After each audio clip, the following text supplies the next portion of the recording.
Hoy vamos a hablar de hábitos y estilos de vida saludable. Como ya todos sabemos, dentro de los hábitos está el tema de la nutrición, de la actividad física, del sueño.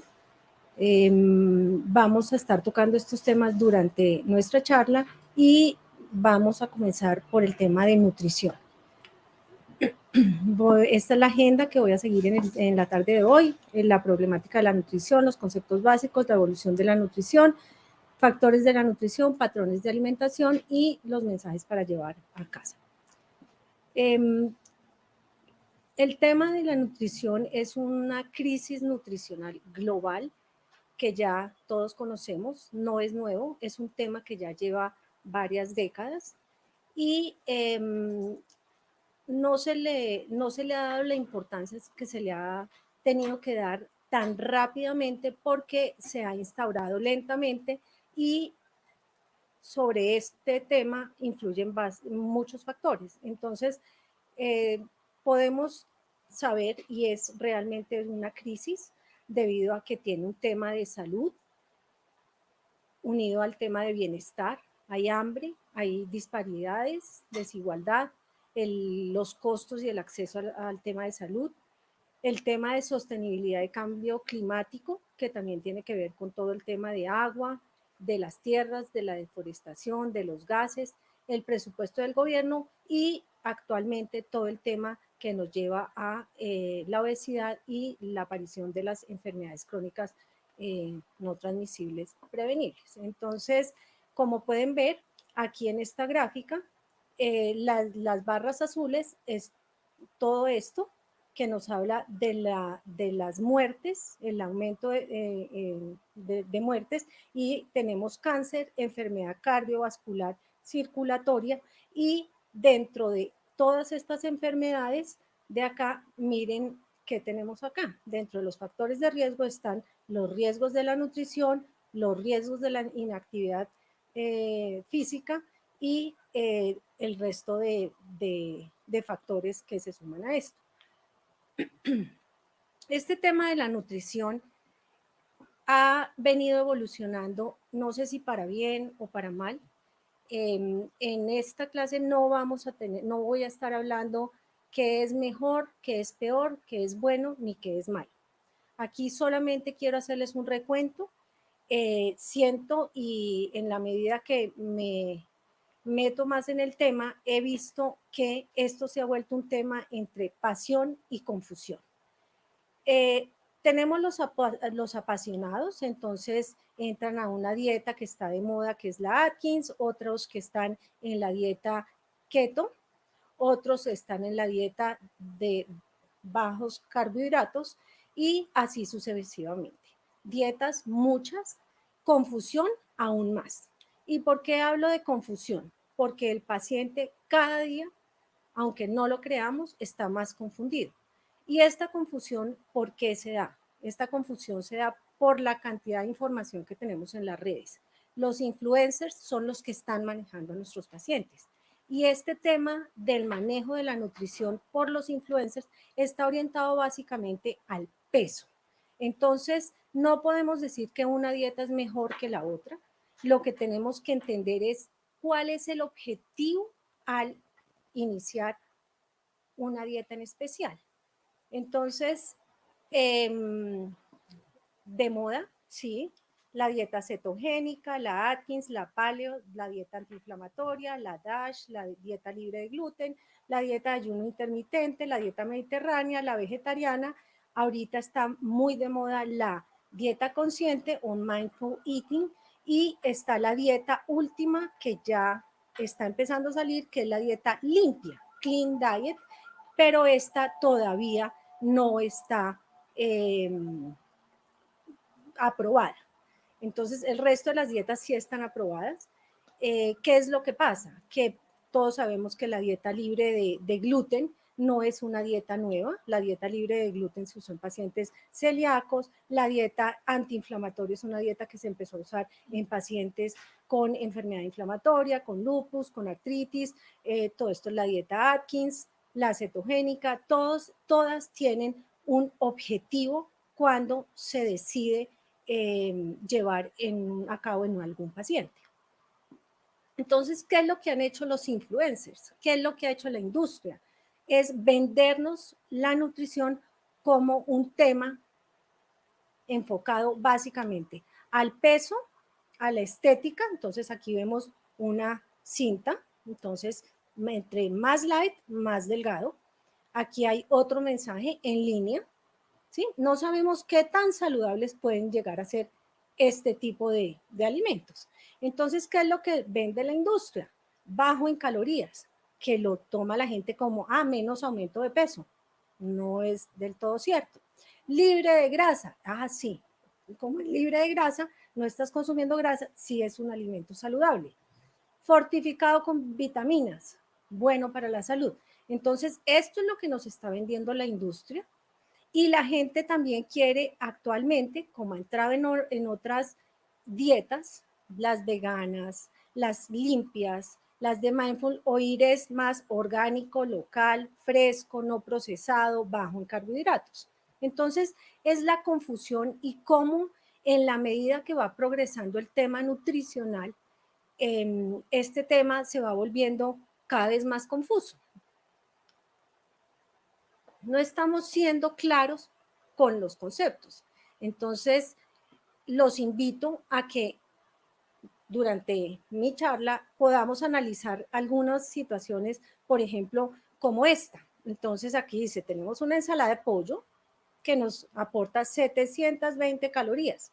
¿Sí? Esto sí es saludable. Entonces, si vamos a hablar de calorías, entonces esta es menos saludable que esta. Entonces, les quería traer más gráfico porque no siempre el recuento de calorías es el que nos va a decir es más saludable o es menos saludable. Entonces, esto es una comparación que me pareció interesante. ¿Qué es lo que ha pasado? ¿Cuál ha sido la evolución del tema nutricional? Entonces, en una época empezamos a decir, listo, se empezó a analizar todas las políticas públicas, información nutricional, etiquetado nutricional, tenemos que hacer énfasis en las calorías, entonces se le da un espacio muy importante al tema de las calorías. Miren que también hablan de las grasas, del colesterol y todos estos temas los vamos a ir tratando en la medida que voy avanzando. Entonces, la nutrición no es solo calorías. Entonces, ya la ciencia, la evidencia nos está mostrando y nos está enseñando otra forma de ver el tema de la nutrición. Entonces, no se puede juzgar la comida únicamente por el aporte de las calorías que tiene, lo acabamos de ver. Por ejemplo, otro ejemplo, 300 calorías una dona, 300 calorías 3 manzanas. ¿Cuál será más saludable? ¿Qué aporta cada uno de estos alimentos? ¿Qué nutrientes tienen estos alimentos? Entonces, se debe dar más importancia a la calidad del alimento y a la densidad nutricional de los alimentos. Entonces, esos son como los nuevos aportes en la medida que vamos evolucionando en la ciencia de la nutrición. Me he enfocado básicamente porque creo que son unas guías muy completas, que son las guías alimentarias de los americanos 2020-2025. Ellos también han hecho todo el estudio de la evidencia científica y aquí es la referencia y aquí vemos cómo es que a través de las etapas de la vida los requerimientos van cambiando y ellos son súper claros y se pueden ir previniendo todo este tipo de enfermedades. Se disminuye la leche, entonces se promueve la leche materna en el recién nacido hasta los 6 meses de edad para disminuir el riesgo de sobrepeso y obesidad, el riesgo de diabetes mellitus tipo 1, el riesgo de deficiencia de hierro y todos estos temas que nos competen hoy en día, porque hoy en día no estamos hablando de los hábitos y los estilos de vida saludable enfocados en enfermedades crónicas que vamos a prevenir, sino que estamos enfocados en el tema de salud y promoción de la salud para prevenir todas esas enfermedades con una nutrición adecuada. Están los niños y los adolescentes bajo riesgo de adiposidad si se tiene una nutrición adecuada. embarazada es otro capítulo, y la lactancia, que ellos analizan y dan sus recomendaciones, y el otro capítulo es el adulto y el adulto mayor. Entonces, si los influencers son los que nos han ganado tanto campo en manejar a nuestros pacientes, algo no estamos haciendo bien. Entonces, pienso que dentro de lo que tenemos que, en lo que tenemos que trabajar es en los conceptos básicos y poderle hacer entender al paciente que este no es un tema de peso, de estética, sino es un tema enfocado a la salud. Tenemos que prevenir. ¿Y por qué desde la etapa temprana? Porque acuérdense que la placa ateromatosa se puede formar a partir de los 10 años o antecitos, y esta no se va a manifestar sino en la etapa adulta. Entonces, ¿qué tenemos que entender nosotros? Nosotros tenemos que entender cuáles son los términos que debemos usar con los pacientes, porque los influencers lo único que hacen, y el contenido que suben a las redes, en TikTok, en Instagram y esto, es muy enfocado al peso y a la estética. Entonces, ¿qué es un hábito? Un hábito es un comportamiento, es repetido. Entonces quiero que se lleven a casa este mensaje. El hábito, cuando hablamos de hábito, tenemos que preguntarle al paciente, ¿sí? ¿Qué hábitos tiene? El paciente siempre pregunta, doctora, ¿y cuánto tiempo necesito para formar un hábito? La literatura es muy amplia, entre 21 y 66 días, ¿sí? ¿Cuándo se considera que un hábito ya está establecido, doctor? Pues está establecido cuando ya cuando se vuelve automático y ya no tienes que pensar en él. Te levantas, te lavas los dientes, te vas a acostar, te lavas los dientes, pero tú no le estás preguntando a tu mente, ¿será que me lavo los dientes? No, esto ya está instaurado y no se necesita un esfuerzo ni físico ni mental. Y el hábito, al ser un comportamiento, ese comportamiento sí puede ser consciente, inconsciente, y este tema del comportamiento y el hábito ha venido también evolucionando. A este tema del hábito y el comportamiento se suma el término de toma de decisión. Entonces, es cuando el hábito ya está instaurado, no hay que tomar una decisión, ¿sí? Mientras que si no está instaurado el hábito, vamos a preguntarnos, ¿será que hago ejercicio hoy? No, pero ¿será que voy en la noche o lo hago en la mañana? ¿Será que me como hoy la fruta por la mañana? No, mejor me la... Entonces, al comenzar a cuestionar la mente, ese hábito que lo debemos instaurar ya se vuelve es una toma de decisión y tiene un proceso más largo. ¿Qué es un alimento? Un alimento es una sustancia nutritiva, la cual va a cubrir las funciones vitales para todas las vías metabólicas que tenemos en nuestro cuerpo. ¿Y qué es un nutriente? Entonces, la diferencia es que el alimento es una sustancia nutritiva y el nutriente es un compuesto químico, ¿sí? Entonces, el alimento tiene nutrientes, ¿sí?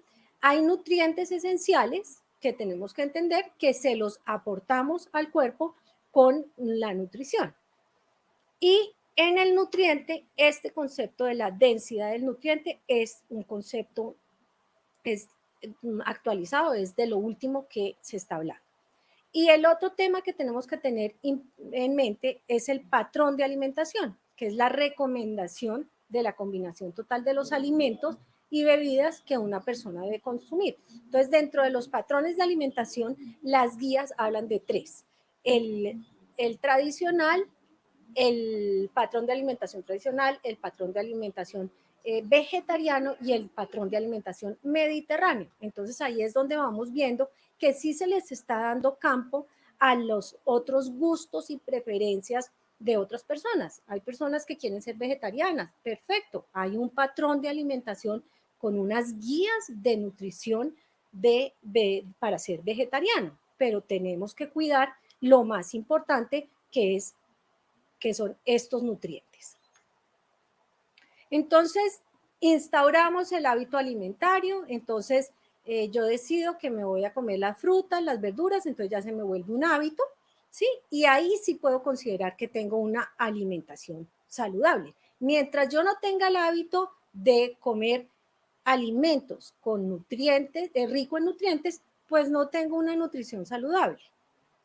¿Sí? La alimentación saludable no son los alimentos de libre de gluten, bajo en calorías, libre de grasas trans. Eso no es la alimentación saludable.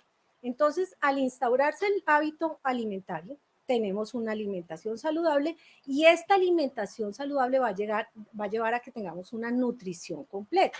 Y cuando hablamos de nutrición completa, ¿a qué nos referimos? Nos referimos a los macronutrientes, que ya sabemos que son los tres grandes grupos: proteínas, lípidos, las grasas y los carbohidratos. Pero entonces esos carbohidratos también tienen otras derivaciones. Voy a hacer un recuento muy rápido. Entonces, dentro de los macronutrientes, los carbohidratos, entonces que si son simples, que si son complejos, los micronutrientes nos aportan vitaminas, minerales, oligoelementos, y dentro de los minerales está la sal, que también se le da una importancia, y las bebidas, que si es alcohol, que si es jugo, que si es agua, que si es café. Entonces, todo esto lleva al tema de completar todos los nutrientes. Entonces, aquí nuevamente, rápidamente, ¿qué comemos? ¿Dónde comemos? Esto es lo que tenemos que instaurar en la consulta. ¿Qué comemos? ¿Dónde comemos? ¿Con quién comemos? ¿Cómo comemos? ¿Para qué comemos? Entonces, ya teniendo claro esto, todo este tema de nutriente, alimento, la balanza energética sigue vigente, la ingesta calórica y el gasto calórico. Entonces estábamos enfocados en la balanza energética, pero los nuevos conceptos nos dicen, bueno, listo, concéntrense en la cantidad, en las porciones, pero tienen que concentrarse ahora en la calidad, que sea rico en fibra, denso en nutrientes. Y el gasto calórico lo mismo. Entonces ya la evidencia muestra que la calidad es importante. Este es un ejemplo, lo voy a pasar rápido: denso en nutrientes, tradicional, esto lo consiguen en las guías, esto también está en las guías, el total de calorías por día, la recomendación, 85% denso en nutrientes en todos estos grupos de alimentos, y en lo posible limite el consumo a un 15% de azúcares añadidos y demás. ¿Qué pasa? Esto es un tema multifactorial, esto es un tema súper importante. Hay que individualizar la nutrición por edad, por género, por gustos, por educación, por cultura, por muchas cosas. Este tema sociocultural es importantísimo. ¿Dónde se alimenta? Si en el trabajo, en el colegio, en dónde se está alimentando, qué pasa con la industria, qué pasa con el gobierno y todas sus políticas, y globalmente cómo estamos. Esta es una línea de tiempo de cómo ha evolucionado la nutrición. No tengo mucho tiempo, pero inicialmente desde 1920 hasta 1940, casi 1950, se enfocó la nutrición básicamente en el tema de déficit de un nutriente. Entonces sabíamos que si había déficit de una vitamina, era la causante de la enfermedad. Entonces, ¿qué se hacía? Se suplementaba. Fuimos evolucionando científicamente, los estudios, la evidencia fue mostrando que no, ya no nos tenemos que enfocar en un solo nutriente. Entonces, así fue cuando en 1980 aparecen las primeras guías de alimentación. Y ahí es donde se empieza a entender un poquito el tema del hambre y todo este tema, 1990. Y en el 2000 ya vemos que ya empiezan a aparecer las enfermedades crónicas. Entonces ya le damos importancia a las enfermedades crónicas y no a los nutrientes de forma individual. En el 2010 entramos en la doble carga nutricional, desnutrición y obesidad. ¿Qué pasa? Esto me parece importante, son mensajes que quiero que se lleven a casa. ¿Qué pasaba antes? Inicialmente, hasta 1994, se promovió: consuma 5 frutas y verduras al día. Se logró el mensaje porque el mensaje iba dirigido a prevención en salud en cuanto a cáncer colorectal y enfermedad cardiovascular, y la gente lo entendió perfecto. Pero cuando empezaron a hacer los estudios se dieron cuenta que la gente tenía claro cuál era el objetivo de comer estos 5 porciones de frutas y verduras, pero no lo estaban haciendo. Entonces dijeron, bueno, entendieron el mensaje, es para la salud, pero no lo están haciendo. ¿Qué hacemos? Cambiemos la forma de comunicar. Entonces, la siguiente forma fue, mire, frutas y verduras, entre más mejor, pero por favor coma frutas y verduras porque la evidencia es muy clara con respecto al cáncer y a la enfermedad cardiovascular. Me encanta este doctor que es Mozafarian, que es cardiólogo y es profesor de ciencias de la nutrición, y él no dice, no habla de alimentos buenos ni alimentos malos, que ese es el objetivo, sino qué alimentos nos benefician, qué alimentos nos hacen daño y cuáles están en el intermedio. Esto también lo podemos encontrar en, aquí está la referencia, y todo este tema de los alimentos generan vida, es todo el tema del reto que se nos viene con el tema de plant-based, de las dietas basadas en vegetales y en plantas. ¿Cuál es nuestro reto? La microbioma intestinal, los bioactivos, los fenólicos que son de las plantas, las dietas, de todo el tema de las grasas saludables, los alimentos procesados, los aditivos, pero todo esto tiene que ver con personalizar. Esto es una herramienta muy útil en la consulta. Por favor, usémosla, que los pacientes la entienden muy bien y son muy receptivos. Desde niños hasta los padres son receptivos en entender esto, porque esta gráfica es clave, es a donde tú te sientas y lo que tienes enfrente es un plato, no una pirámide. Entonces es algo que visualmente ayuda mucho. Esta es la referencia de las dietas si alguien quiere consultarlas. Y la recomendación es incluya todos los grupos de alimentos, haga énfasis en la calidad, no descuide las calorías, la cantidad, ¿sí? Fíjese en las porciones y lo ideal, individualizar al paciente. Gracias.